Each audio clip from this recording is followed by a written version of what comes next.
تنها حرفه‌ای که بدون ریختن برگ رأی توی صندوق نمایندگی مردم رو داره روزنامه نگاریه. لازم نیست که ما شعار بدیم تو روزنامه نگاری. این خیلی زود ما رو لو میده.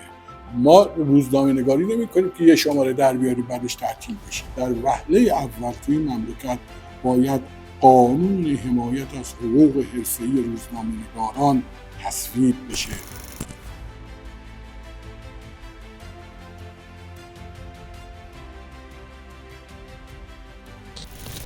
من قبل از این که حالا وارد اون بحث خاطره و تاریخی و اینا بشم، دو سه تا نکته رو میخوام که به عنوان مقدمه بحث شما جوونا در پس ذهنتون داشته باشید. در آینده هم به دردتون خواهد خورد، برای اینکه بتونید قضاوت درستری داشته باشید و بتونید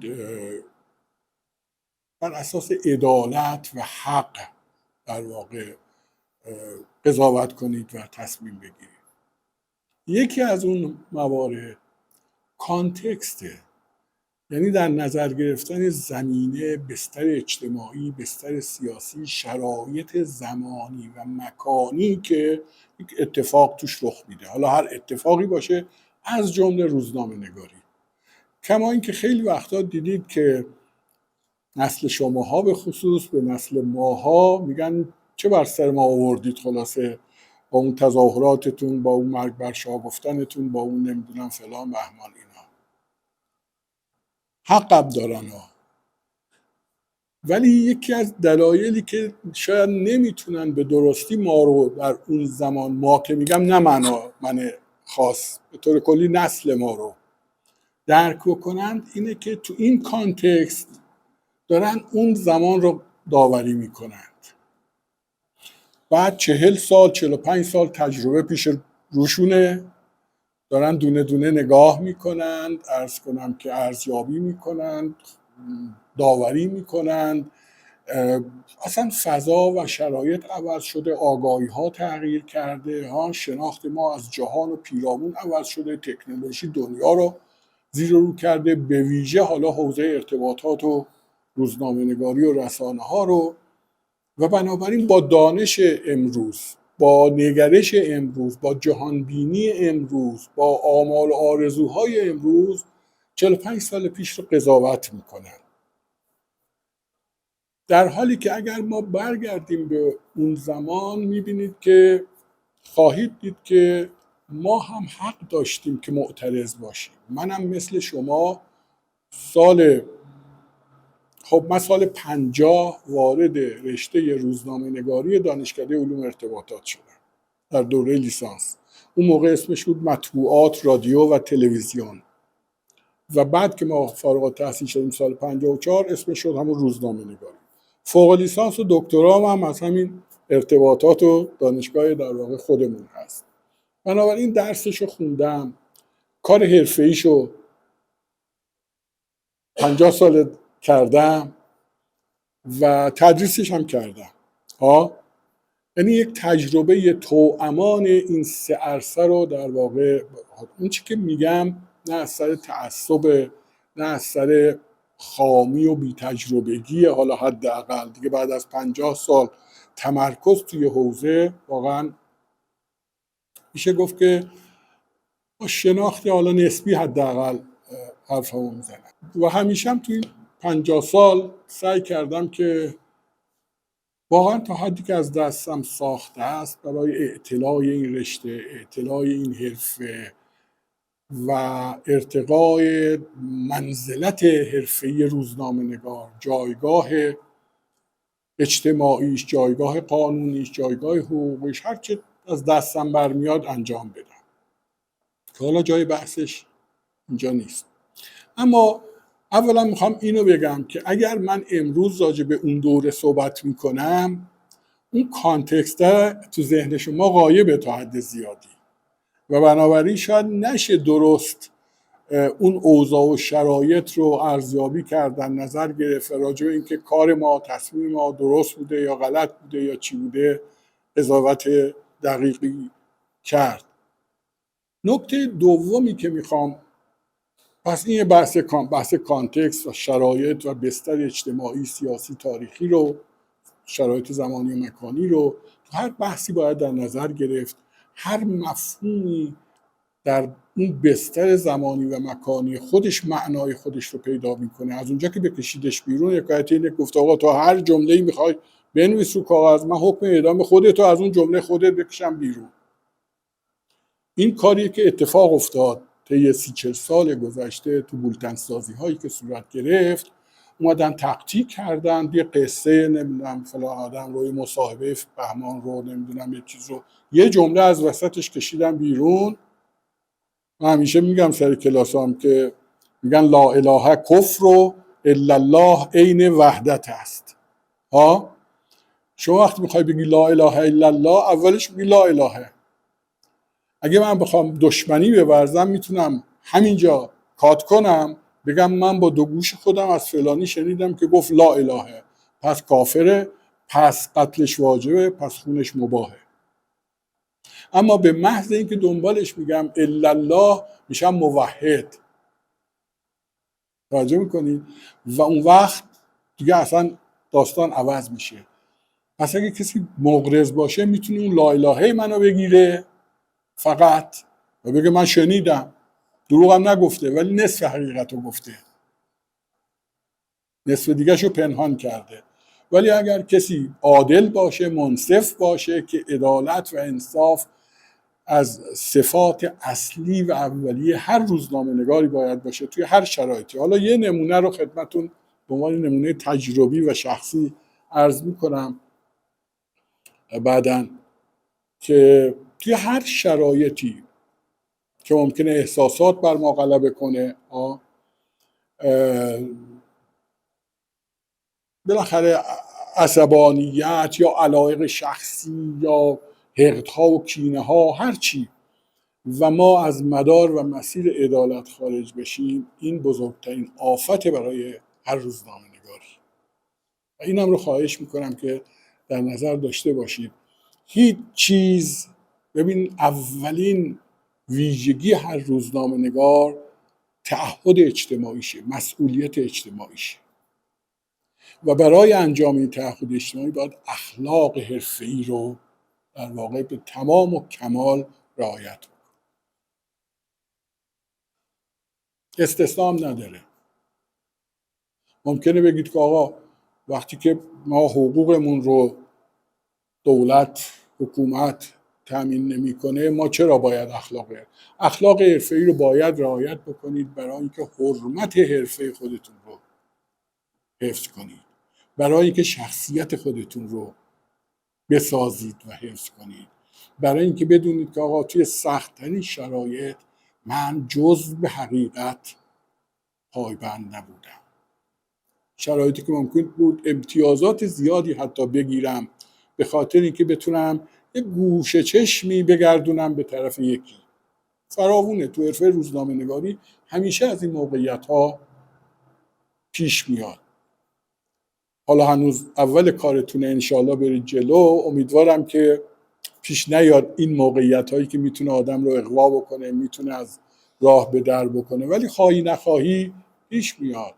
شما خانم صبا آذرپیک رو نمیدونم میشناسید یا نه، کار روزنامه نگاری تحقیقی انجام میده. خب خودش نوشته بود که چه پیشنهادهای اغوا کننده ای به من شده از پول و ماشین و نمیدونم امکانات دیگه، که صرف نظر کنم از انتشار بعضی از گزارش‌های فساد و سوء استفاده و امثال اینها.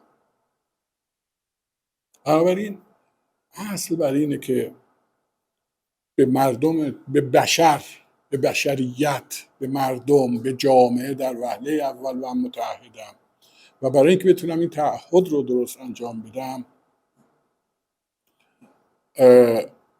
باید به اخلاق حرفه‌ای پایبند باشم. اخلاق شخصی که سر جاشه، طبیعیه. هیچ آدمی که مرزهای اخلاق شخصی و اخلاق اجتماعی رو نشناسه یا رعایت نکنه اصلا به درد این حرفه نمیخوره. ببینید دوستان، خیالتون راحت کنم، اگه تو حوزه روزنامه نگاری ما آدم با اخلاق، پاک به معنای واقعیش، و مسئولیت پذیری باشیم فرشته‌ای و اگر خلاف این باشه یک دیو به تمام معناها. حتی اگر نزد کسانی عزیز باشی، نزد کسانی محترم باشی، پست به ما بدهند و چیزایی که میدونید.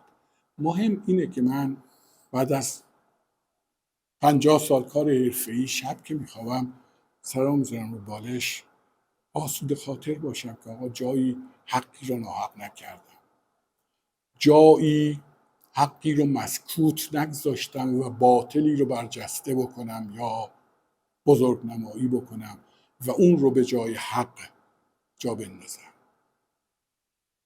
اولین دادگاهی که شما باید پاسخگو باشید وجدان خودتون، قلب خودتونه. با وجدان و قلبتون نمیتونه. البته آدما اصولا به لحاظ روانشناسی همیشه دنبال توجیه کاراشون میگردن، یه جوری بالاخره خودشون رو از گناه مبرا بکنن. اونی هم که مرتکب قتل میشه بالاخره یه بهانه قابل قبولی میترشه که من اگر نمیکشتمش مثلا اون منو میکشت یا هر چیز دیگه. ولی این دوتا نکته رو به تمام و کمال برای همه عمر انشاءالله طولانیتون مد نظر داشته باشید دوستان عزیز. ببینید من یه نمونه‌ای که گفتم عرض میکنم رو در زمینه در رابطه با مصاحبه هویدا، نمیدونم اصلا دیدید شنیدید چی شده یا نه. من تنها کسی بودم که با میشناسید اصلا هویدا رو، احتمالا کتاب معمای هویدا رو خوندید دیگه ها. عرض کنم که با هویدا تو زندان اوین مصاحبه کردم سال 1357،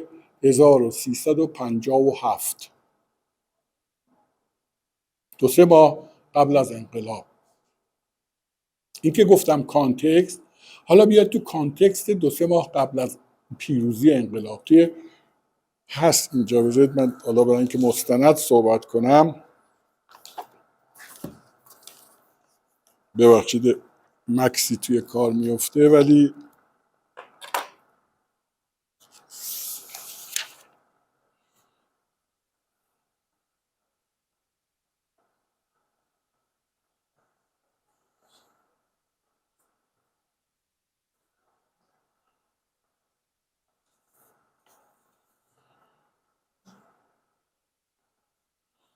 بله 106.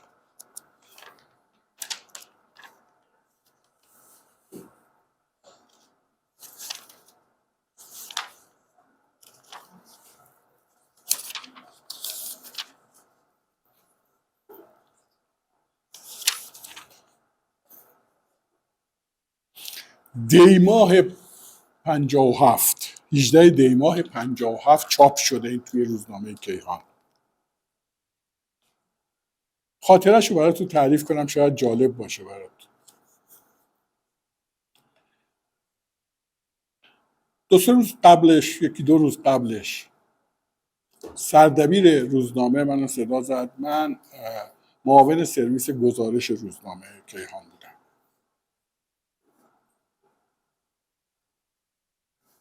ساعت 10:30 صبح بود.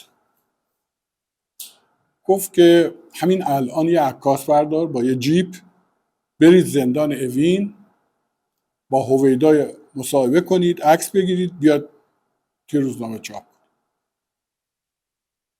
چون آدم غافلگیر میشه با هویدایی که نمیدونم باز چقدر با شاید ببینید تو اون کانتکست هویدا یک مجرم بالفطره قلمداد میشد. یعنی میگفتن آقا بخش مهمی از نارضایتی های مردم جامعه و این اتفاقاتی که تو سطح شهرها داره میفته در مسیر پیشبرد انقلاب ناشی از 13 سال نخست وزیری هویدا و ناراضی تراشی های او و به همین دلیل شاه اومد اواخر حالا دوره خودش یه عده از مقامات مؤثر رو که خیلی هم نور چشمیش بودن قبلا، ولی برای اینکه مردم رو ساکت کنه، جامعه رو آروم کنه، بگی که آقا ما به عوامل نارضایتی شما باشون برخورد میکنیم و از این قبیل.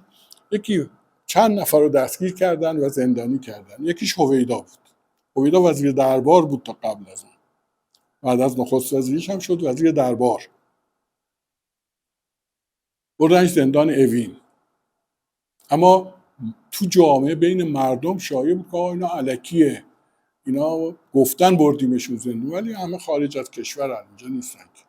و ارتشبد نصیری که هر دو اینها بعد از انقلاب تیرباران شدن، جز اولین کسانی بودن که تیرباران شدن.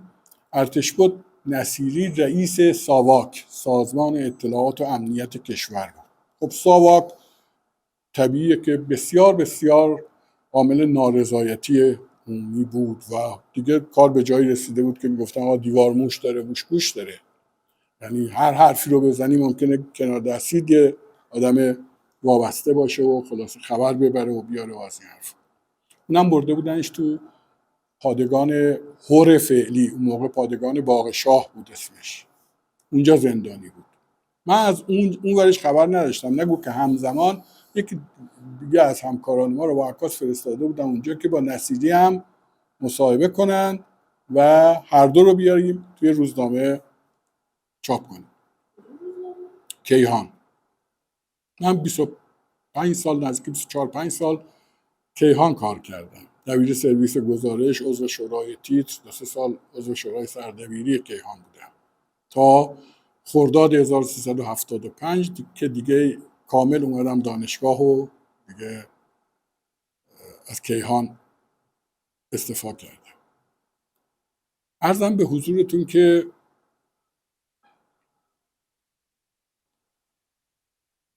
اونا رفته بودن، من هاج و واج همینجور نگاه میکردم. گفت که چیه؟ مشکلی داری؟ گفتم نه، ولی مگه میشه اینجوری رفت مصاحبه با هویدا؟ بالاخره باید با دست پر رفت، باید زمان یادم داشته باشه، بره سوابق رو بخونه، آرشیو رو مطالعه بکنه، یه اطلاعاتی جمع آوری بکنه، 4 تا سوال درست و حسابی در بیاره. شما میخوای بری جایی که بالاخره طرفت قدره، این سادگی ها نمیتونی. ولی کانتکست که میگم اینو میگم که اشاره کردم. به هر حال شما یادتون باشه که نسبت به هویدا، مثل حالا کمتر از نصیری ولی و همه سران اون رژیم، یک بغضی و عنادی توی جامعه به شدت وجود داشت. اصلا هر کسی که به نوعی وابستگی به رژیم شاه داشت مورد بغض بود و به عنوان عامل نارضایتی تلقی میشد و بنابراین حتی اگر شده که به نادرست، به دروغ، به هر جور محکومش بکنید، بزنیدش، بکوبیدش، باید میکردید کار. مثل کاری که الان میکنن بعضی وقت. آقا این با ما مخالفه، بنابراین ما مجازیم که حتی با دروغ، با بهتان، با اتهام حذفش کنیم. چون توی همچین فضای ذهنی و فکری دارید میرید به مصاحبه با هویدا. آیا اصلا ممکنه که مثبت در مورد هویدا تو اون لحظه تو اون شرایط فکر کنید؟ ممکنه که سوال مثبتی بپرسید؟ ممکنه تصویر مثبتی از هویدا بدید؟ امکان نداره. نه وجدان شما اجازه میده، نه جامعه اجازه میده، شرایط سیاسی اجتماعی اجازه میده، هیچ کدومش. و اصلا ذهنیت اون روز زمین تا آسمون با ذهنیت امروز متفاوت بود. این که گفتم شما نمیتونید با ذهنیتی که ممکنه امروز با هر حال شناختی که از هویدا پیدا کردید، از دوران مسئولیتش، از کاراش، کتابایی که خوندید در مورد او، یا هر چی که میدونید، یا بغضاً لعلی نه حباً لمعاویه، عرض کنم که نظر مثبتی داشته باشید. اما اون کانتکست رو در نظر بگیرید، اون شرایط رو در نظر بگیرید. ساعت 11 صبح به من میگن که آقا عکاس بردار، با یه جیپ کیهان برو زندان اوین، با هویدا مصاحبه کن، عکس بگیر، سریع بیارید کارو کن. هیچ فرصتی هم برای مطالعه و جمع‌آوری اطلاعات و نمیدونم طرح سوال و هیچ چی نداری. برو فعل بداهه. من راه افتادم. اولین و آخرین باری بود که وارد زندان اوین شدم و امیدوارم آخرین بار باشه تا همیشه. عرض کنم که رسیدیم جلو در زندان اوین. خب در بسته، نگهبان میاد. بله چه کار دارید؟ گفتیم جریان اینه. ما گفتن بیایم با هویدا مصاحبه. تماس گرفت و گفتم بیام. من تو این جریانش رو نوشتم. حالا اگه خواستید بعداً حالا یا فرصت کردیم میخونیم یا دوستان برن خودشون بخونن بعداً. برای اینکه این یکی از نمونه های خاص روزنامه نگاریه که همیشه پیش نمیاد، ولی اگر برای کسی پیش اومد و فرصت رو از دست داد ممکنه اصلا قافیه رو ببازه و اگر اون فرصت رو شناخت و قاپید ممکنه مسیر رشدش خیلی باز بشه. دوستان بفرمایید داخل. رفتیم و ما رو بردن قسمت کریدوری بود که اتاقای اداری و اینا توش بود. بفرمایید چایی بخورید. نشستیم و چایی خبر کردن و 3 نفر بودن مأمور لباس شخصی. گفتن خب بفرمایید. گفتیم چی؟ به ما گفتن بیایم مصاحبه کنیم و عرض کنم که عکس بگیریم و بریم تو روزنامه. مصاحبه در کار نبوده. قرار مصاحبه نداشتیم. ما گفتیم فقط عکاس بیاد چند تا عکس بگیره و بره. هدفم این بود که بگن که آقا ببینید هویدا توی زندان در ایران توی زندانه، بی خود شایعه نکنید که فراریش دادن یا نمیدونم فلان شد یا بهمان شد. هدف همین بود. کار تبلیغاتی بود در واقع.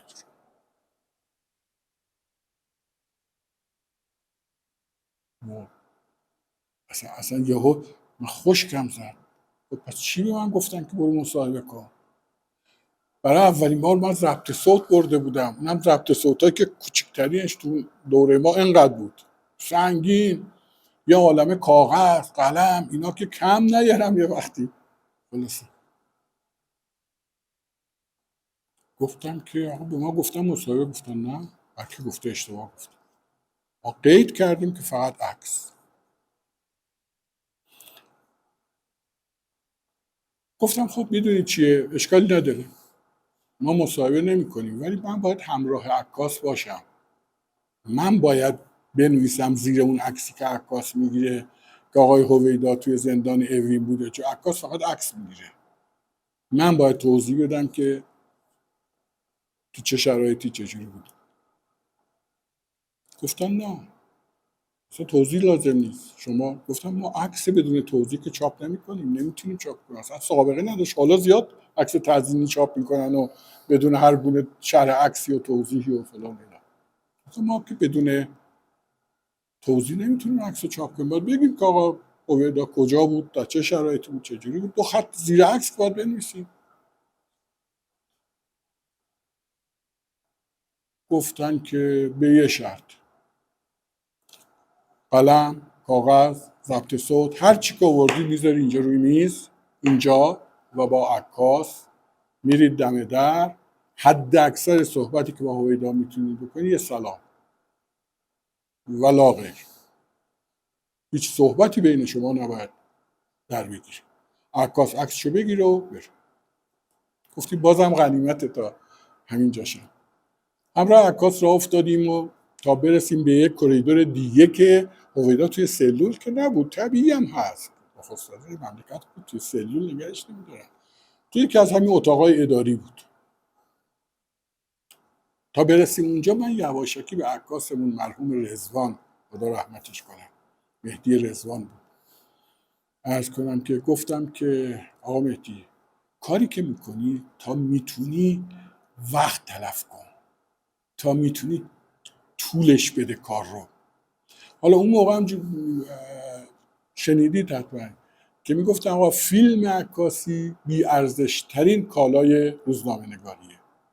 عکاس باید بره الی غیر النهایه عکس بگیره، بعد میبردن توی سرویس عکس، میدیدن از بین اونا اون تعدادی که قابلیت چاپ داشت رو انتخاب میکردن، چاپ میکردن. بنابراین گفتن عکاس نباید خست به خرج بده، نباید بخل به خرج بده و عکسش رو باید بگیره. عرض کنم که گفتم حالا اونم یه عالمه فیلم آورده بود با خودش. گفتم همه فیلماتو مصرف کن، هر چی میتونی وقت بخر. گفت باشه. رفتیم دم در رو دیدیم بله مرحوم هویدا روی یه کاناپه، یه مبل نشسته و دور و برش هم سبد میوه و عرض کنم چیزایی هست که همه اینا رو توی این نوشتم.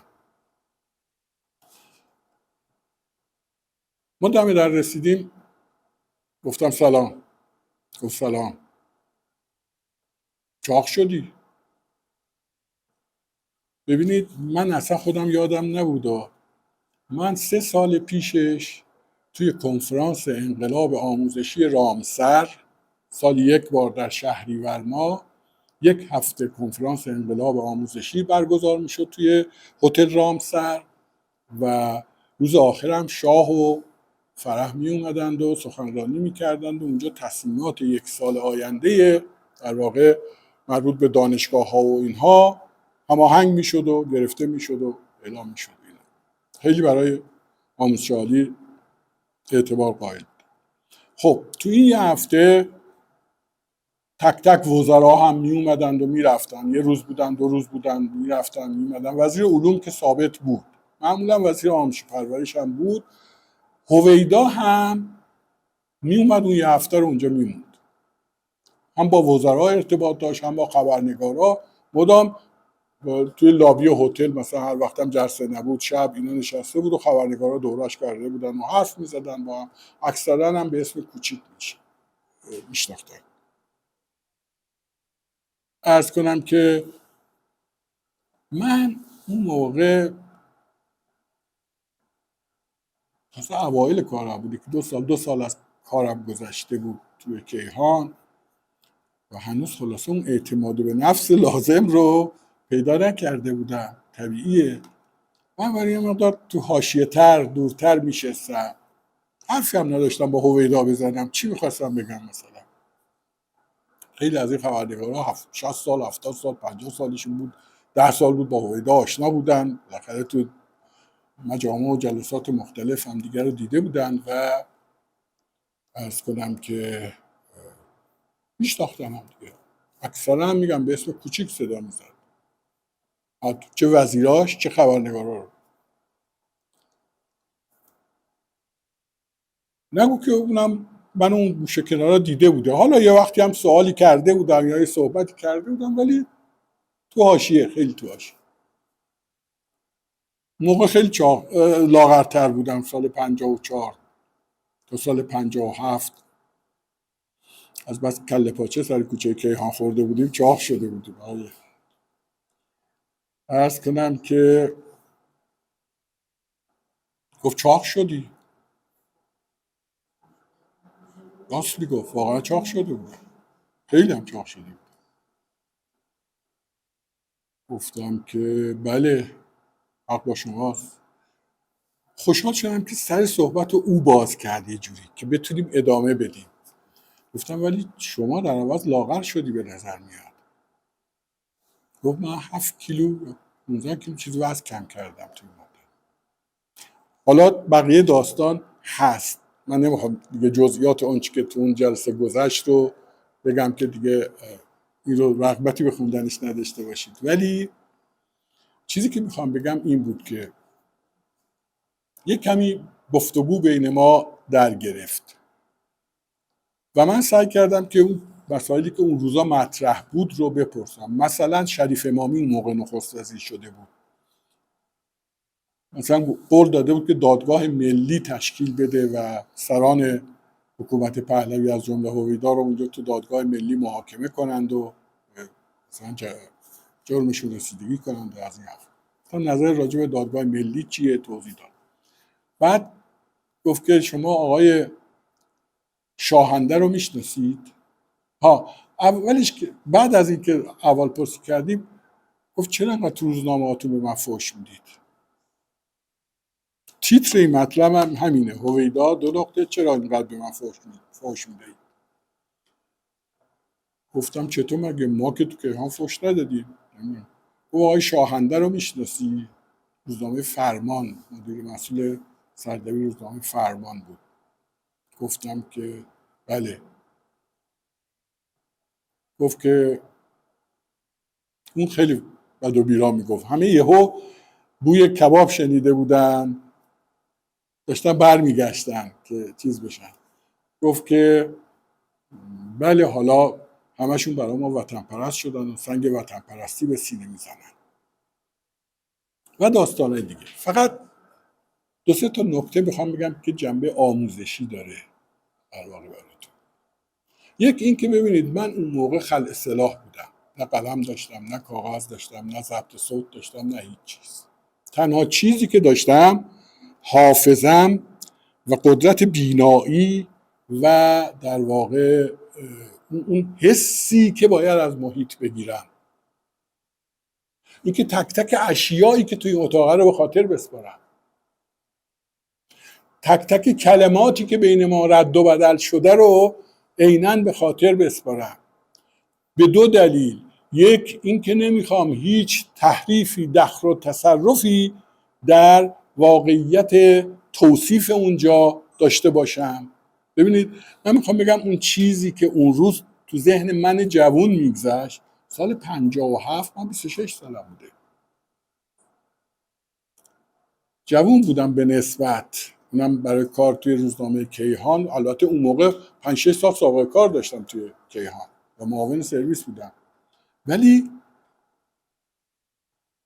فکر کردم که هویدا متهم، مسئول، هر چی که هست، من در روایت خودم از این جریان، این فضا، نباید صداقت رو از دست بدم، نباید جانبداری شخصی بکنم، نباید بغض و کینه و عناد بورزم. من باید کار روزنامه نگاری بکنم، قضاوت با مردمیه که میخونن. بنابراین همه تلاشم این بود که تک تک کلمات که بین ما رد و بدل میشه تو ذهنم بمونه، بتونم بعد که از زندون رفتم بیرون عین همون رو یادداشت کنم که و تک تک اشیا و عناصری که توی اون اتاقه و فضای اتاق، همه چیز رو.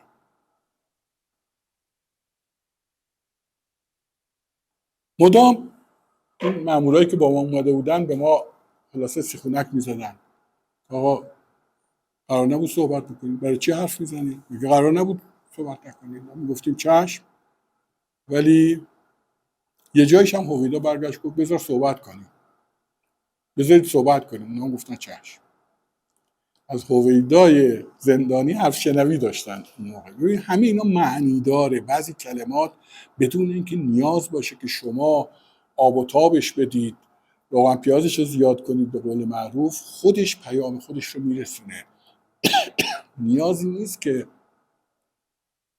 شما خلاصه بزرگنمایی بکنید یا تفسیر کنید یا معنا کنید برای مخاطب. وقتی مأمور میگه چشم، بسه، تا ته ماجرا رو میره خواننده. وقتی که ما میگیم، ببینید حالا بعدش نوشتم اینجا، خلاصه این عکاس هم دیگه تا رو سقف چسبید عکس گرفت، نمیدونم در و دیوار و همه جا سروبی تقریبا معطل کرد که از یه نفر عکس بگیره. حالا شما ببینید چه خبر بود.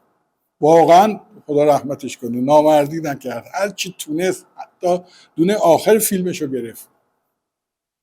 هوای کوله بار پر از عکس. خلاصه برگشتیم کیهان، تموم شد و خیلی ممنون و خداحافظ شما.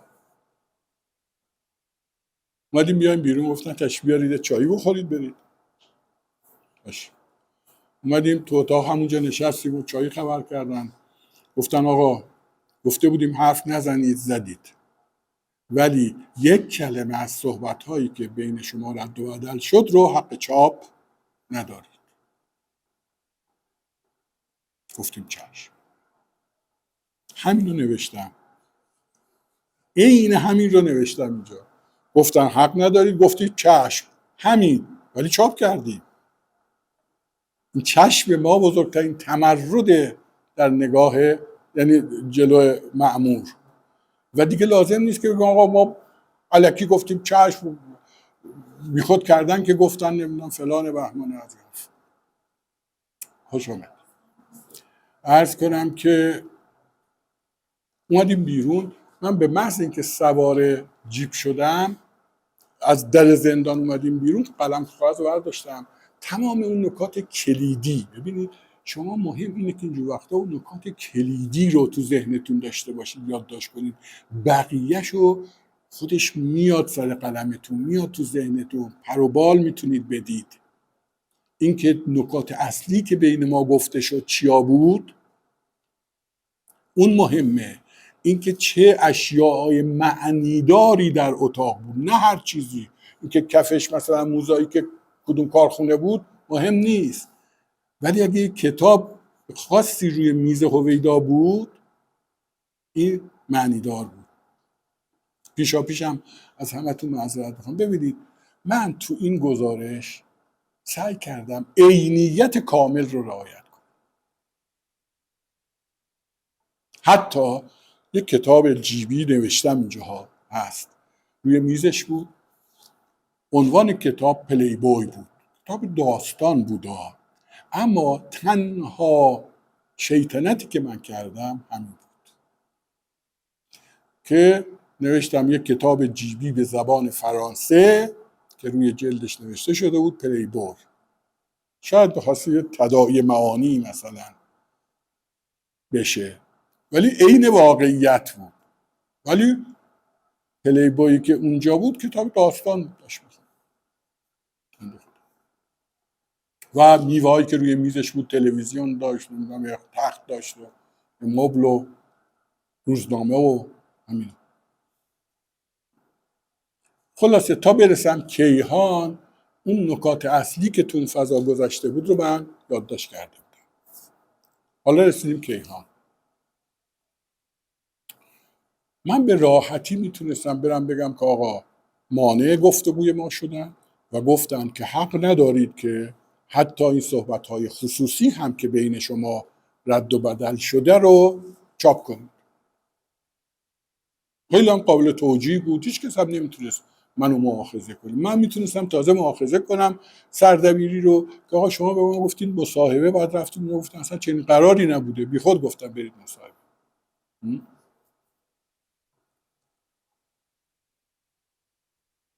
اما فکر کردم که من تنها کسی هم که رفتم تو زندون اوین، هویدا رو دیدم، نیم ساعت 3 رو باهاش بودم و خلاصه یک گفتگویی هر چند ابتر هر چند الکن بین ما در گرفته. خب اینا نباید از دست بدم. گفتم مینویسم و میدم، خواستن چاپ میکنن، نخواستن چاپ نمیکنن، چون سفارش شده بود 91 کلمه چاپ کنید. گفتم من مسئول چاپش نیستم دیگه، من وظیفه‌م اینه که اینو بنویسم بدم، حالا خواستن چاپ میکنم. نشستم و سریع نوشتم و دادم به سردبیری و بلافاصله هم چاپش کرد و خیلی انعکاس داشت، خیلی عکس العمل داشت، خیلی صدا کرد. حتی بعدا مثلا دکتر محسنیان خودش که تو مجموعه روزنامه نگاریش کار کرده، این کار رو به عنوان یک نمونه شاخص کار خاص روزنامه نگاری به اصطلاح مطرح کرده. دوستان دیگه که رفته بودن مصاحبه با ارتشبد نصیری، 2-3 جمله بینشون رد و بدل شده بود، بودن همین نوشته بودن 2 تا 3 تا جمله که ارتشبد نصیری گفتیم که گفت که اومدید عکس بگیرید که مردم فکر کنن اینجایی، اینجا هم مثلا خود نصیری گفته بود. ما هم گفتم آره ما هم فکر میکردیم که اینجا نیستی، مثلا رفتی خارج. گفته ولی حالا که میبینید که اینجا هستم، هم در همین حد. حالا میگم ببین شما عناصری که تو محیط هم میتونن مستقیم یا غیر مستقیم بهتون کمک کنند رو باید غنیمت بشمارید و ازش استفاده کنید. مثلا ما میتونستیم به همون سلام علیک یا اینکه اون میگه چاق شدی و من میگم بله شما هم لاغر شدی تموم کنیم، چون سفارش این بود مدام هم به ما اخطار میدادن که آقا حق صحبت ندارید، قرار نبود صحبت بکنید یا هر چیزی.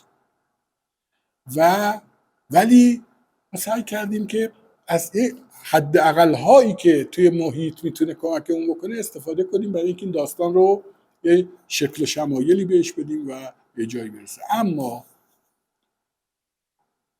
خدا رو شاهد میگیرم تا همین امروز از این بابت خوشحالم که من هیچ دخل و تصرف یا تحریفی در واقعیت انجام ندادم. اون موقع فکر کنم آقا ما هرچی منفی‌تر بنویسم خواهان بیشتری داره تو اون شرایط، تو اون آب و هوا خلاصه. و امروز هم که من ندیده بودم، 40 سال 45 سال بعد رو که من ندیده بودم، من دارم تو اون لحظه تصمیم میگیرم. ولی همون موقع هم فکر کردم که آقا من باید با در نهایت عینیت، با صداقت کامل و بدون حب و بغض، بدون دخل و تصرف یا تحریف واقعیت، متا توصیف میکنم شرایط رو، اما توصیفی که دستمایش واقعیت نه تخیل. من همیشه گفتم تخیل تا اونجایی در روزنامه‌نگاری کاربرد داره که در خدمت بازسازی هرچه بهتر واقعیت باشه، و الا اگر خواست از مدار واقعیت خارج بشه دیگه جاش تو رمانه، تو روزنامه‌نگاری نیست. اینه که میخوام دوستان جوانم رو تو این فرصت تقریبا همون حدودات شد، حالا نمیدونم این مصاحبه رو اصلا کسی دیده بوده قبلا؟ هیچکی؟ شما که طبیعیه، تو هم دیده بودی شما هم دیده بودی. حالا اگه خواستید میتونید نمیدونم سرچ کنید بخونید. اگه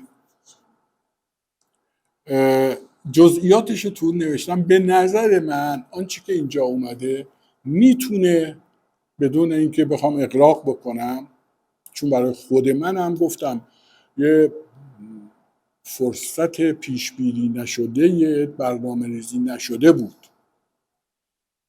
میتونه درسی در درون خودش داشته باشه برای ما. به یک اینکه از هیچ فرصتی غافل نشیم که روزنامه نگاری. من یه خاطره دیگه براتون میگم که به نوعی مکمل این داستانه و شاید از همونجا درس گرفتم که این کارو کردم. و دوم این که در هیچ حالی از مدار انصاف و عدالت و مروت و اخلاق و انسانیت خارج نشید به هر قیمتی. روزنامه نگاری تنها در این صورت با ارزشه و لا غیر. درست مثل پزشکی میمونه که بگه آقا تا نمیدونم 50 میلیون نریزی تو حساب من مریض تو عمل نمی کنم، حتی اگر تا یه ساعت دیگه جونش رو از دست بده. این پزشک با شیطونی هم یه راه میره. ولی پزشکی که وامیسته و جون یکی رو نجات میده به هر قیمتی، اون فرشته است. شما طبیب اجتماع هستید یا اون طبیب فرده. سعی کنید طبیب باشید، نه ویروس. این نکته خیلی مهمه. یه خاطره دیگه تعریف کنم، اصلا نرسیدیم ما به اون جایی که شما میگفتی آقای، چون من حیفم اومد که این داستان رو نگم. خواهش میکنم. یه روزی سال 1354 53 بود، سردبیر وقت امیر طاهری بود، نمیدونم اسمش شنیدید یا نه. الان هم میاد توی BBC و نمیدونم شبکه‌های خارجی و اینا، BBC فارسی و اینا، به عنوان کارشناس جهان عرب و اینها مصاحبه میکنه. دوست جونجونی هویدا بود. یادم رفت در مورد هویدا بگم، اینش دیگه ننوشتم. اولین چیزی که از من سوال کرد گفت امیر چطوره؟ امیر کیه؟ امیر طاهری.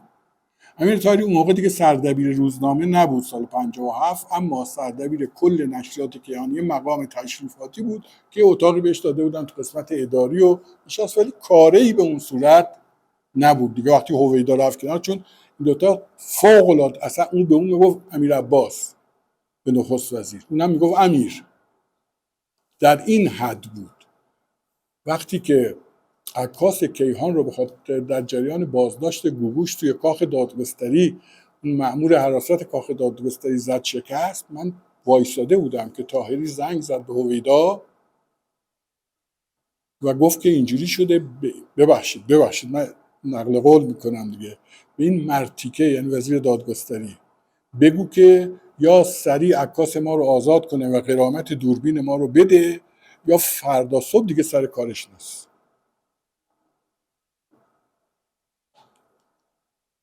ها بگم یه چنین رابطه ای داشتم. اولین سوالی که گفت امیر چطوره؟ گفتم خوبه، سر حال بد نیست ولی چیزی نه. حالا اون موقع امیر طاهری بود سردبیر، هنوز سال 54 بود دیگه. یه روز من صدا کرد، گفت که پروفسور اکبر اعتماد، اگر که اشتباه نکنم، که بعداً هم مدت رئیس سازمان انرژی اتمی شد، از آمریکا اومده ایران، یه حرفایی داره برای گفتن و راجع به سفر به کره ماه، به کرات دیگه، راجع به نمیدونم سفاین فضایی فلان، همه چیزای فنی خیلی تخصصی. و فردا که روز جمعه هم بود، میگم مثلا جمعه شنبه نداره روزنامه نگار، فردا ساعت 10 صبح این آدرس منزلشه، میرید مصاحبه میکنید راجع به همین بحث‌های نوآوری هایی که تو زمینه هوافضا و اینا شده بود. ما فردا 9 صبح 10 صبح راه افتادیم و به این آدرس رفتیم. جلو در خونه که رسیدیم دیدیم یکی از دوستان خودمان که اون موقع اون روزنامه اطلاعات بود، میشناسید بعضیاتون اگه اسمشم ببرم، هنوز خوشبختانه در قید حیات، انشالله که 120 سالم باشه. هم کلاس دانشکده هم بودیم، توی یک کلاس هم بودیم. خب نه اونی که شما فکر میکنی نیست. عرض کنم که اونم اومده. تو کجا اومدی؟ من از اطلاعات. آره به ما هم همین مأموریت رو دادن، گفتم بریم مصاحبه کن.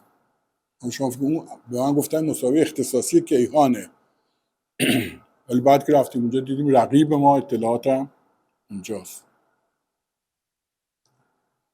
گفتیم خیلی خوب بریم، با هم بریم تو. در زدیم با هم رفتیم و گفتیم تو.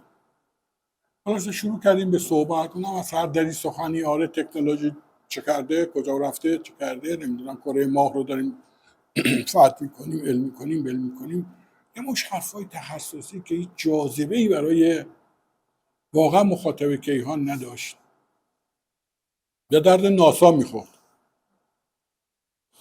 عرض کنم که دو ساعتی اونجا بودیم و خلاصه حرف زد ما هم یادداشت کردیم همه رو. اینم یه درس ها توش، حالا میگم کجاش. خلاصه در اومدیم از خونه ایشون رو خداحافظی کردیم، اومدیم بیرون تو کوچه، هر دو شروع کردیم به گلایه از این مصاحبه‌ای که ما رو مجبور کرده بودن بریم که هیچی نداشت و به هیچ دردی نمیخورد. خب وقت تلف کردیم، حالا رفتیم اونجا که چی. من بهش گفتم که میای یه کار بکنیم؟ گفت که بله. گفتم فردا میریم، شما میری چه سردبیر خودت، منم میرم چه سردبیر خودم و میگم که آقا جریان مصاحبه اینجوری بود و واقعا چیزی که ما بخوایم بنویسیم و جذابیتی داشته باشه اصلا نداشت مصاحبه. و تو بگو که من فلانی هم از کیهان بوده، همین قرار رو گذاشتیم، منم میگم از اطلاعاتم فلانی بوده، همین قرار رو گذاشتیم. تو باشه، قبول دارم. برگشتیم کیهان و سردبیر فردا شنبهش من صدا کرد که چی شد کو؟ گفتم آقا داستان اینجوریه، هیچی نداشت. من میشه هیچی نداشته باشه فلان؟ گفتم نداشت والا، اون چیزایی گفته منم یادداشت کردم ولی به درد نمیخوره. مطمئنی؟ گفتم آره مطمئن. خیلی رفتیم. دوشنبهش روزنامه اطلاعات در اومد، دیدیم 2 صفحه توی لایی آقا عکس آپولو چاپ کردن، عکس نمیدونم چی چاپ کردن، عکس پروفسور اکبر اعتماد رو چاپ کردن، بالاش هم نوشته، تیترش هم زده 10 سال دیگر وعده من و شما در کره ماه. تیترشه یادم نمیره، شما بگو 47 سال گذشته از اون داستان. دیدیم که این آقای مختاریان اومد که آقای طاهری کارت داره. من که بیخبر از همه جا بودم، داستان رفتم میز امیر طاهری هم مثلا یه همچین میزی بود کنار تحریریه، نه اینکه فکر کنه حالا یه اتاق و دفتر دستک جداگانه‌ای داشته. رفتم اونجا سلام علیکم سلام علیکم، لایی رو وا کرد گذاشت جلو. نگاه کردم چیه داستان؟ گفتم چیه؟ گفت از من میپرسی چیه؟ تو بگو چیه؟ تو گفتی که اطلاعاتم قرار شده کار نکنه. گفتم والا همچه قولی به من داد آقای فلانی. البته یه بار به خودش گفتم توی جلسه عمومی هم بود، گفتم این همچین نارویی به من زده ولی من دوستش دارم هنوزم، کاری ندارم. ولی گفتم آقا به خدا هیچی نداشت، شما کل این 2 صفحه رو بخون ببین واقعا مطلبی داره. گفت هر چیه که زده برده، مصاحبه‌ای که اختصاصی نبوده کردتش اختصاصی، کلی هم یال و کوپال براش درست کرده، کره ماه و نمیدونم سفر به کره ماه و وعده من و شما در کجا. و دیدم که راست میگه. از این طرف من نباید شاید اینقدر قضاوت میکردم و خودم تصمیم میگرفتم. البته من اون موقع خود کلم یه قرمه سبزی میداد، یعنی یه خورده قد بودم به قول معروف و اونجایی که فکر میکردم درسته وا میستادم روش هر قیمتی. عرض کنم که گفتم والا من اگر دوباره هم برم همینو میگم، چیزی که بر ارزشی نداره برای روزنامه، من برای چی باید بنویسم وقت مردم رو بگیرم 2 صفحه روزنامه رو الکی بگیرم پر کنم اینا. خلاص فقط یه چیز فهمیدم که آقا تو عالم حرفه‌ای خیلی نمیشه روی این قول و قرارا، روی این وعده وعیدها حساب کرد. تو رقابت همچنان که ما هر روز یه سرویس داشتیم، یه نفر مأمور بود که هر روز که روزنامه اطلاعات در میاد بذاره جلوش با کیهان مقایسه کنه ببینه اون چه خبرها یا تیترهای اختصاصی داره که ما نداریم. اگر چیزی بود که مهم بود و از دست داده شده خبرنگار اون حوزه جریمه میشد و اگر ما خبر زده بودیم داده بودیم پاداش میگرفت خبرنگار. توجه کنیم میخوام بگم رقابت اینجوری بود.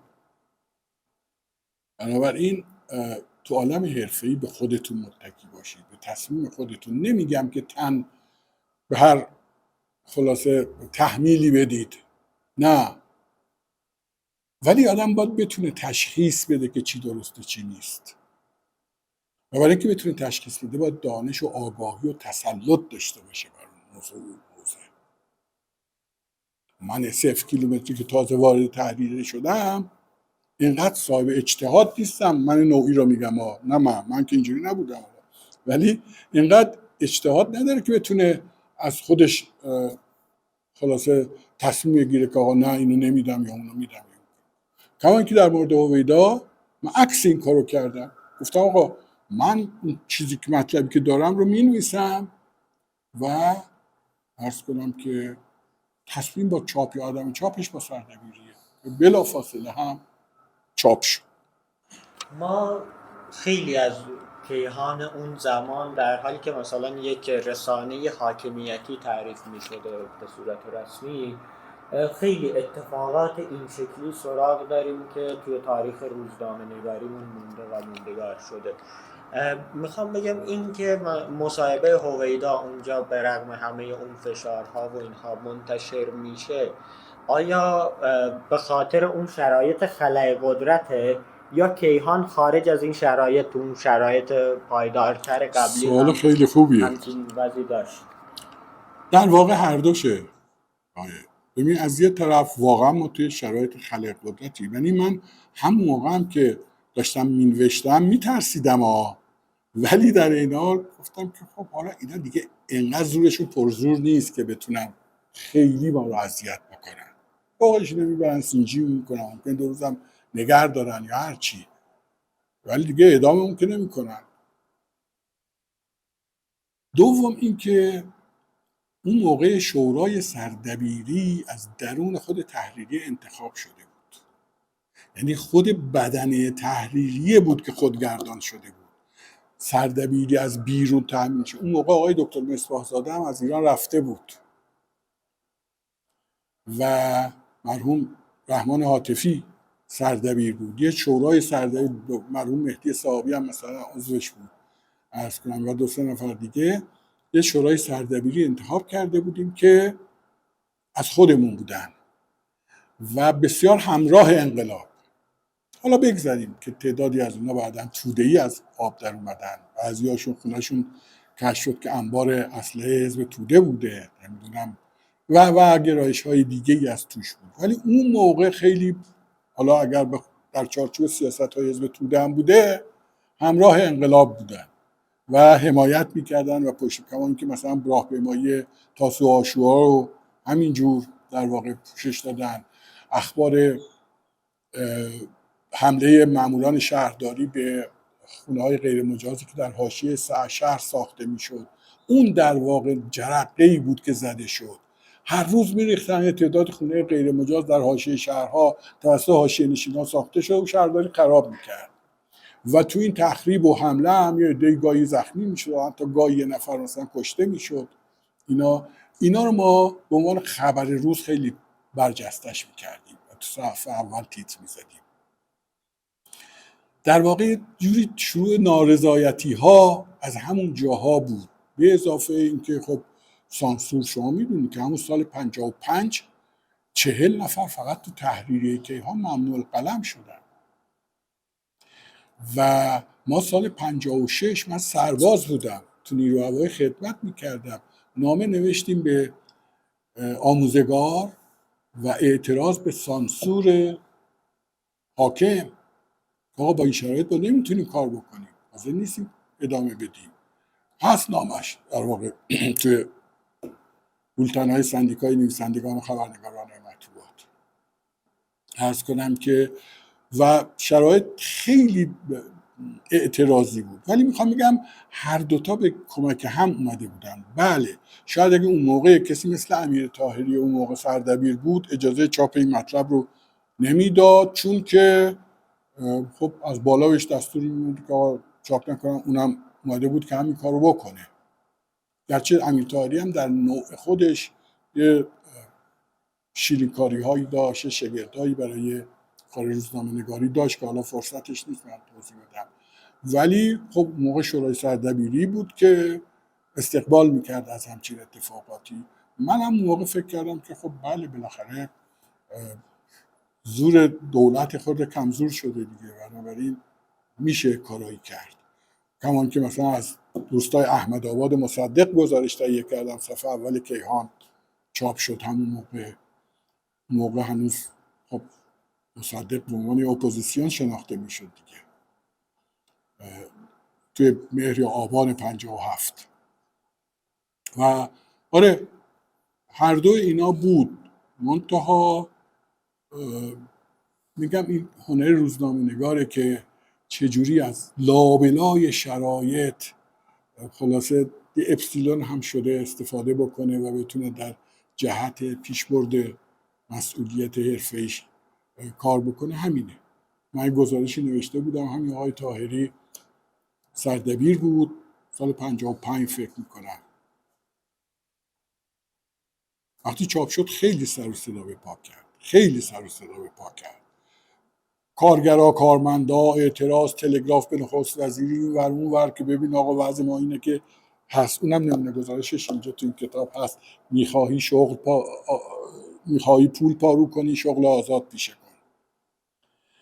اونجا نوشتم که چجوری عرض کنم که حقوق کارمند دولت، حقوق معلم، حقوق تحصیل کرده چقدره، حقوق مشاغل آزاد چقدره و این رو نشونه یه نوعی فروپاشی اجتماعی برای جامعه در واقع چیز کرده بودم. خلاص خیلی سر و صدا و تلگراف‌های اعتراضی به نخست وزیری و رونوشتش هم میفرستادن برای کیهان. دنبالش بلند شده بود وزارت اطلاعات اون موقع که همون وزارت ارشاد حالا باشه که کی نوشته این گزارشو. گزارش که یک کمی احساس خطر میکردیم اسم از وقتا نمیذاشتن روش دیگه، ولی 80-90% گزارش‌هایی که من نوشتم 80%ش حداقل اسمم روشه. گفته بودن که آقا گروه گزارش کیهان کار کرده، در حالی که من تکی 1 ماه روی اون گزارش کار کرده بودم. ولی آقای طاهری با همه نخبگی که در روزنامه‌نگاری داشت گفته بود که ما نفهمیدیم، سر هممون رو فلانی کلا گذاشت. ظاهر گزارش خیلی نشون نمیداد که تند و تیز، یعنی چه گفتمانی رو در درون خودش داره، میدونی. ولی وقتی میخوندن و تأثیرش رو میدیدن اون وقت میفهمیدن که تازه نام خونده بودن و اجازه چاپ داده بودن. بعدش گفته بود که فلانی سر هممون کلا گذاشت. میخوام بگم تو روزنامه‌نگاری یا مثلا یه جایی گفته بودم همه این تدابیر ظاهراً برای آن است، یک کلمه ظاهراً آورده بودم. بعدا امیر طاهری رو همین ظاهراً گیر داد، گفت با این یک کلمه ظاهراً اصلا معنا رو کلی عوض کرده. میخوام بگم این که گفتم هنر روزنامه‌نگاری تو شرایط سخت بیشتر به کار شما میاد همینه. لازم نیست که ما شعار بدیم تو روزنامه‌نگاری، لازم نیست که سخت زبان به کار بگیریم، زبان پرخاشگر، زبان خشن، زبان تهاجمی، زبان تحکمی. این خیلی زود ما رو لو میده. خیلی زود ما روزنامه نگاری نمی کنیم که یه شماره در بیاری بعدش تعطیل بشه، مهم استمرارشه.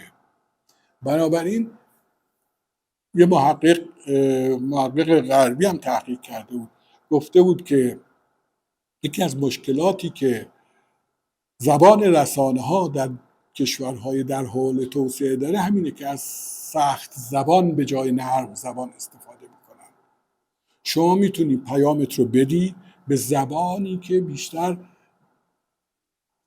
سمپاتی و همدلی رو جلب بکنه، نه زبانی که مقاومت و مخالفت برانگیزه به دلیل زبانش. میدونی مثل قضیه بفرما و به تمرگو بشینه دیگه.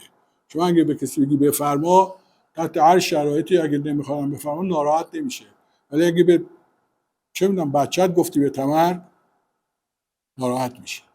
بنابراین زبانی که به کار میگیری، منطقی که پشت این زبان هست. ببینید من سالها 18 سال 20 سال دبیر سرویسی بودم که انتقادی ترین گزارش ها رو نوشته تو صفحه 5 کیهان، برید ببینید اون دوره. خب دیگه چیزی نیست که من بخوام ادعا کنم، ولی کمتر دردسر برام درست شد. چرا؟ به خاطر اینکه مستند میگفتم بنویسید، مستدل بنویسید، منطقی و استدلالی بنویسید به بچه‌ها. و مواردی بود که آمارسازی کرده بودند یا غیر مستند بود، جلو خودشون گزارششون رو انداختم توی سطر و یکیشونو بعد از 10 سال کار تو کیهان ببخشید ازش خواستم، گفتم تو به تعهد حرفه‌ایت خیانت کردی. نوشته بود نشسته از خودش آمار جعل کرده بود، هیچ منبعی هم نداشت. اونم چه آماری؟ مثلا گفت کی سال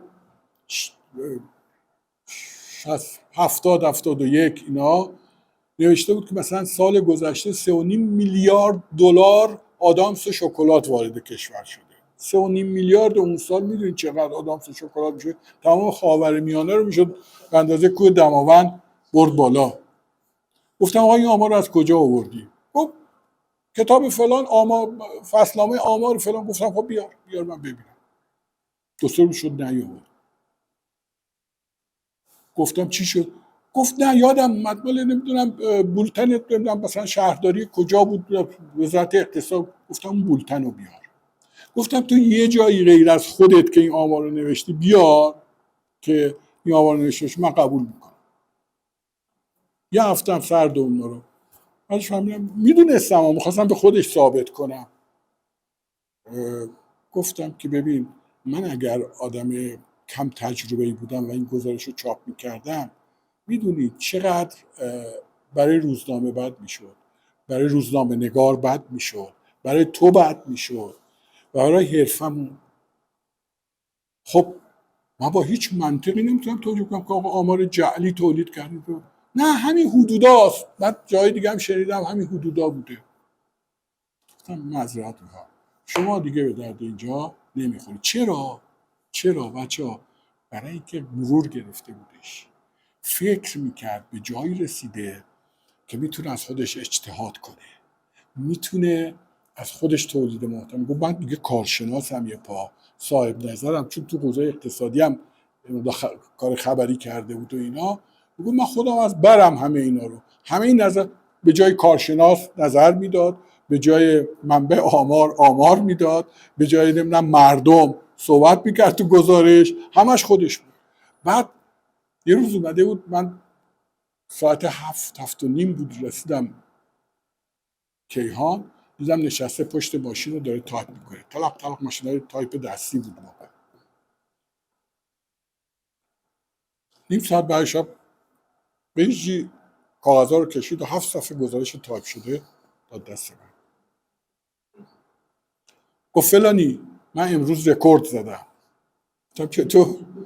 گفت که ظرف 45 دقیقه یه گزارش 7 صفحه‌ای تایپ شده خدمت شما تقدیم کردم.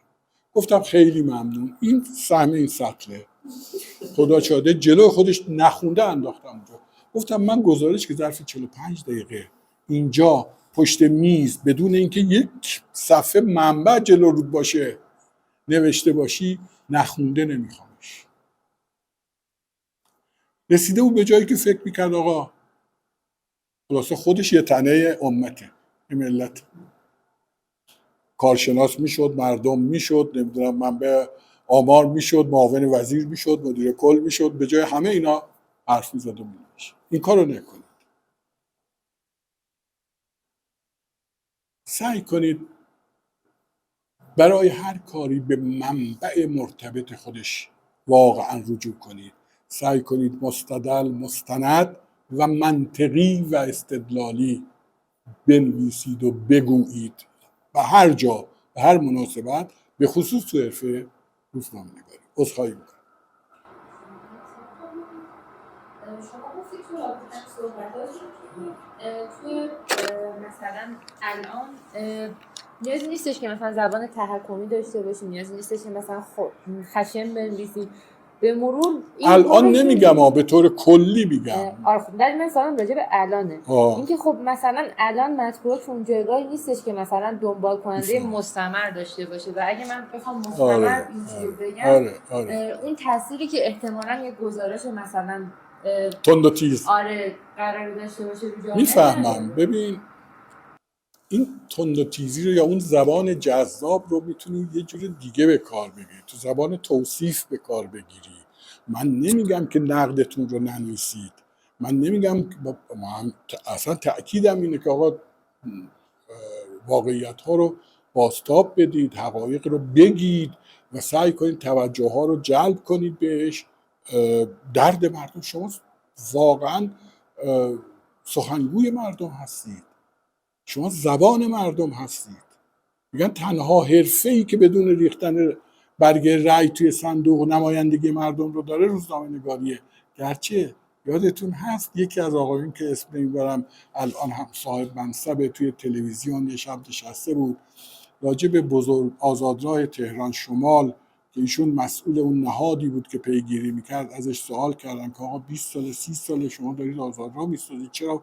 او حالا وقتی این سوالاست نمیدونم شما میخواید مردم رو نمیدونم کابشون رو تلخ کنید، حالا که ما قطعه 3 رو مثلا افتتاح کردیم شما میخواید فلان کنید. کی گفته شو؟ آقا من نماینده مردم. گفت کی گفته شما نماینده مردمی؟ خبرنگار گفته. شما رو تلویزیون گذاشته برای اینکه از من سوالی بپرسی که من میخوام و جواب بدم که مردم آگاه بشن. کی گفته شما نماینده مردم؟ من میگم نگاه حاکم، گفتمان حاکم اصلا اینا رو قبول نداره. اما شما استانداردها رو باید بشناسید تا بتونید برای کسب حداقلیش هم اگر شده تلاش بکنید، بدونید نقطه مطلوب کجاست و شما کجا هستید و چقدر باید تلاش بکنید تا یعنی تو این مسیر حداقل حرکت کنید. ما هیچ وقت به نقطه مطلوب نمیرسیم. اما من حرفم این نیست که ببینید زبان نرم، زبان متملقانه، زبان نمیدونم چجوری بگم واقعا چاپلوسانه نیست. زبان نرم اینه که از توش نتونن آتو بگیرن، از خود زبان، یعنی قضاوت توش زیاد نباشه. چیزی که ما میگفتم آقا شما به جای اینکه بگید این میز خیلی کوچیکه، بگید این میز ابعادش اینه، طولش، عرضش، ارتفاعش اینقدره. تصور کوچیکی یا بزرگی چیزی که در ذهن مخاطب شکل میگیره. توجه کنید. ولی اگه شما گفتی بزرگه، من ممکنه این میز به نظرم خیلی هم کوچیک باشه و اصلا داوری شما رو قبول نداشته باشم. یا بالعکس گفتید کوچیکه، میگم نه آقا میز من نصف اینه که خیلی هم خوبه. این اتاق مثلا قشنگه، با شکوه، چه ویژگی هایی داره که با شکوه، با صفت نخواهید که اونجا هم با شعار و با تندی نخواهید بگید آقا دولت نمیدونم هیچ کاری نکرد. به جای که بگید دولت هیچ کاری نکرده، بگید آقا تورم در سال فلان اینقدر بود، امروز به اینقدر رسیده. مثلا تعداد کارخونه های تعطیل شده در فلان سال اینقدر بود، امسال اینقدر شده. مثلا یا مثلا قیمت چه میدونم خودرو، مسکن، نان، دارو فلان اینجوری بود. نگید آقا این دولت بی تدبیر فلان بهمان. نه به جای هم لازمه بگید. ولی به جای به کار بردن این عبارت هایی که داوری توشه و میتونه برای شما دردسر ساز باشه، شما ویژگی ها و مختصات رو بدید. هم مؤثرتره و هم بی‌مسئله تر. این که گفتم ما در طول 20 سال کار گزارش انتقادی دچار دردسر اونجوری نشدیم، نه که اصلا نشده باشیم، برای همین بود که اینقدر مستند. ببین من گزارش راجع به رشوه گفتم، نوشتم بچه‌ها که مشخصا دستگاه دادگستری و شهرداری رو مستقیما متهم به رشوه‌خواری کرده بود. خب کلی هم تهدید شدیم که شکایت و برو بیا و فلان. ما گفتم آقا برید شکایت کنید. ما از تک تک کسانی که رشوه داده اند نوار داریم. نداشتیم ما، ولی گفتیم داریم. نوار داریم، یادداشتاشون داریم، شناسنامه‌شون پیش ماست. ما هم با اینا میایم تو دادگاه و ترسیدن شکایت کنیم، ولی مستند نوشته بودیم. اون گفته آقا فلان مبلغ توسط فلان کار چاق کن در فلان روز فلان تاریخ. ما قول دادیم که آقا اسمت رو محفوظ نگه می‌داریم. این نیست که شما قربانی کنید کسی رو تو روزنامه‌نگاری. خیلی مهمه ها، برای اینکه خودتون قصر در بیارید. برعکس ما در امریکا، در استرالیا، در کانادا روزنامه‌نگاران تحقیقی داریم که الان پشت میله های زندانن فقط به خاطر اینکه نخواستن منبع خبرشون رو فاش کنن در برابر قاضی، در برابر دادگاه. علیرغم اینکه دادگاه یعنی قانون هست که شما باید نگاه نمیگم، قانون رو نقض میکنم، مجازاتش هم میکشم، اما به منبعم خیانت نمیکنم. اما اجازه نمیدم که اعتماد به من روزنامه‌نگار سلب بشه. اگر من این منبع رو امروز افشا بکنم، فردا هیچ کسی دیگه با من همکاری نخواهد کرد و منو به عنوان یک خائن میشناسن، نه یک روزنامه‌نگار صادق متعهد به منافع عمومی. بنابراین شاید وقتی من میگم نرم زبان به نظر برسه که آقا شما از انتقادها صرف نظر کنید مثلا، یا جنبه‌های منفی رو نبینید یا بهش نپردازید. نه اینجوری نیست. باید هم بپردازید، محکم باید بپردازید، ولی مستدل و مستند و آفرین. آره همینه. و من گزارش میخوای پول پارو کنی رو اصلا به اون صورت نگفتم که آقا دولت ناکار آمده اون فلان و بهمانه، ولی وقتی به کسی کل گزارش رو میخون همین برداشت و استنباط رو از اون گزارش داشت و این خیلی موثرتره تا وقتی فکر کنه که شما دارید یه جوری بهش حکم میکنید که آقا اینجوری فکر کن، این که من میگم درسته. نه، اگر هم اون لحظه باور کنه بعدش ممکنه قبول نکنه، منصرف بشه از اینکه قبول کرد. ببخشید، در خدمتی.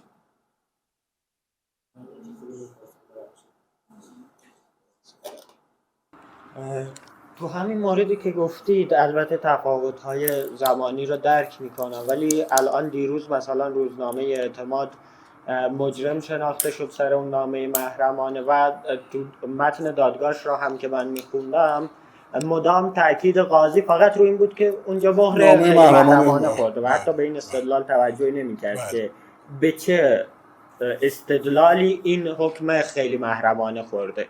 و یه اتفاق دیگه ای که افتاد از پارسال که جنبش مهسا شروع شد، 2 تا اسم در بین زندانیان خیلی بیشتر شنیده میشد، اله محمدی و نیلوفر حامدی که الان موقتا آزاد شدن. این 2 تا اسم دقیقاً توی چارچوب که از مدیر مسئول، از سردبیر، از همه اینها رد شده بود و میدونیم که الان چقدر اون فضاها محافظه کاره، از همه اینها رد شده بود و گزارشی منتشر کردن. حالا شرایط الان رو که میدونیم، با این کاری ندارم، میخوام بپرسم که تو اون دوره پیش از پیروزی انقلاب و تو دوره اعتراضاتی که حالا از قبل تر شروع شده بود اینها، خبرنگار چقدر مورد شخص خبرنگار چقدر مورد حمله حاکمیت بود و چقدر اینجور موقع اول می اومدن سراغ خبرنگار؟ ببینید، طبق قانون مطبوعات ما از ابتدا تا اصلاحیه سال 1379 قانون مطبوعات 79 خبرنگار مستقیم مسئول نبود در قبال مندرجات مطبوعات و مدیر مسئول بود که باید پاسخگویی بود و حتی اگر هم حکمی دادگاه میداد علیه مدیر مسئول. ممکن بود به عنوان متهم ردیف دوم حالا بعداً مثلا مدیر مسئول استدلال بکنه که من گفتم به فلانی که این ممکنه غلط باشه این اطلاعات، مثلا برو تحقیق کن، برو کاملش کن، و او گفت کردم و نکرده بود، اون وقت حکمی هم علیهش بدم. ولی در مجموع مدیر مسئول از اون سال به بعد با راهنمودهای آقای قاضی مرتضوی در واقع عملا اومدن گفتن خبرنگار، اصلا خبرنگار به متهم ردیف اول تبدیلش کردن، روزنامه نگار رو به طور عام‌تر، و متاسفانه جرأت و جسارت رو از روزنامه نگار گرفتن. مدیر مسئول یه حائل بود، یه واسط بود بین روزنامه نگاری که، چون ببین طبق قانون اصلا وقتی میگن تعریف جرم مطبوعاتی چیه، میگن عنصر مادی جرم مطبوعاتی انتشار است. خب عنصر مادی جرم مطبوعاتی انتشار رو کی دستورش میده؟ خبرنگار که نمیتونه بگه آقا چاپ کنید یا نکنید، روزنامه رو ببرید زیر چاپ یا نه. باید مدیر مسئول یا به نمایندگی از طرف اون سردبیر امضا کرده باشه که آقا این بره برای چاپ. به همین دلیل میگفتن کسی که مرتکب جرم واقعی مطبوعاتی شده مدیر مسئول یا به نیابت از اون سردبیره و نه خبرنگار وظیفه حرفه‌ایشو انجام داده. همچنان که در مورد همین خانم اله محمدی فکر میکنم که همشهری بود دیگه، نه؟ امیان. آره، هر دو مدیر مسئول گفتن آقا به دستور ما رفته اونجا و چیز کرد، بنابراین وظیفه قانونیشو انجام داده. خب میخواستن چاپ نکنه، اصلا منتشر نکنه. اگر او خبرنگار شده برای اینکه کارش رو انجام بده، نشده که او بره خودش رو سانسور کنه در وهله اول. ولی این وضعیت و این شرایط شما ملاک کار روزنامه نگاری نگیرید. قبول دارم که بسیار آسیب میزنه، لطمه میزنه، و بسیار محتاط و محافظه کار میکنه، بسیار خطرهایی رو متوجه ممکن روزنامه نگاران بکنه، همه اینا رو قبول دارم، ولی اون چیزی که داره اتفاق میفته واقعا در چارچوب قانون نیست و قانون شکنی، خلاف قانون عمل کردن همیشه و همه جا ممکنه باشه و ادامه هم پیدا بکنه. اون دیگه زورمون به سرش در واقع نمیرسه، ولی ما همیشه گفتیم که آقا در وهله اول توی این مملکت باید قانون حمایت از حقوق حرفه‌ای روزنامه‌نگاران تصویب بشه و این حقوق حرفه‌ای تضمین بشه. این به این معناست که روزنامه‌نگار در راه انجام وظایف حرفه‌ایش نباید ترس و واهمه و محافظه کاری داشته باشه و نباید مجازاتی در واقع در انتظارش باشه. وظیفه حرفه‌ای روزنامه‌نگار اینه در جایی که اتفاقی افتاده حضور پیدا بکنه، خبر رو صادقانه و درست و دقیق و امانتدارانه ارائه بکنه. حالا چاپ یا عدم چاپ، انتشار یا عدم انتشارش به عهده مدیر مسئول و سردبیره، ولی اینجا متاسفانه به خصوص چند سال اخیر رعایت نمیشه دیگه. من قبول دارم متاسفانه اینطوریه، ولی به هر حال باید شماها کجدار و مریض اما با مقاومت برید جلو دیگه. حالا هزینه هم میده آدم. ببین روزنامه نگاری یک شغل اقتصادی نیست که من فکر کنم رفتم که باش ارتزاق کنم زندگیمو بچرخونم. در وهله اول یک تعهد حرفه‌ای و یک مسئولیت اجتماعی، در وهله اول خدمت به جامعه است، به مردمه، به بشریت، به انسانیت و اخلاقه. بنابراین برای این منظور هزینه هم آدم مجبور میشه بده. حالا هزینه هاش فرق میکنه، کم و زیاد میشه تو هر دوره‌ای، ولی همیشه هزینه داشته. کریمپور شیرازی رو هم تو آتیش سوزوندن مثلا، میخوام بگم هزینه همیشه داشته، همه جای دنیا هم داره، متا کم و زیاده. شما همین الان ببینید تو فلسطین بالای 100 تا خبرنگار فقط کشته شد خاطر انجام وظیفه حرفه‌ایشون. حالا که همه جا وقتی شما این جلیقه پرس رو میزنی بالاخره میگن آقا باید مسئول باشی، باید مثل، یا اگر حتی اسیر گرفتنت با مثل یک اسیر واقعی باید رفتار کنن، نه اینکه شکنجه کنن، برخورد کنن، بزنن ببرن. ولی هست، تا متاسفانه این شرایط هست. بنده هم دیگه کاری از دستم بر نمیاد. امیدوارم شماها